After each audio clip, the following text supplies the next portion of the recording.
नमस्कार मित्रांनो, आजचा व्हिडिओ पण हा एक्सटिरियर पेंटिंगबद्दलच आहे।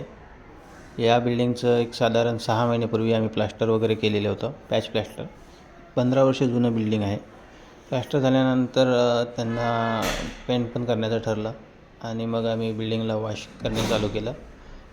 जेट स्प्रेद्वारा वॉश करतोय, जेट स्प्रेने वॉश करतोय। वॉश झाल्यानंतर कुठे हेअरलाईन क्रॅक्स वगैरे जे असेल त्या क्रॅक्स फिलिंग केल्या जाईल आणि ग्रिलला येलो मेटल प्रायमर आणि त्यानंतर जो बिल्डिंगच्या पेंटनुसार जो पेंट असेल त्याला मॅच या फिर ब्लॅक पेंट, ऑइल पेंट केल्या जाईल।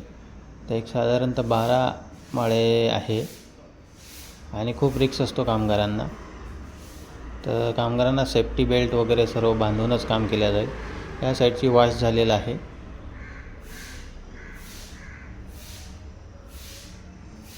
आणि बिल्डिंग पूर्ण वॉश झाल्यानंतरच आम्ही फर्स्ट कोट एक बेस कोट येईल याला। टेरेसवरती पण आम्ही गेलो, टेरेसला पण भरपूर प्रमाणे पॅरापेट वॉल वगैरे क्रॅक्स असेल ते, आणि हे टावर उंच असल्यामुळे बाहेरचा नजारा हा बघायला मिळतो। अप डाऊन टेरेस आहे, टेरेसवरतीच आमचे कामगार वगैरे राहतात। हा त्यांचा कामगारांचा रूम आहे, इथेच राहून इथेच काम त्यांचं आहे। हा टेरेसवरचा नजारा आहे। बिल्डिंगच्या बाजूला एक RMC प्लांट आहे आणि साईडला तुम्ही समुद्राचं पाणी बघू शकता, खाडी। तर असेच नवीन नवीन व्हिडिओ बघण्यासाठी माझ्या चॅनल लाईक करा, शेअर करा, सबस्क्राईब करा। धन्यवाद मित्रांनो।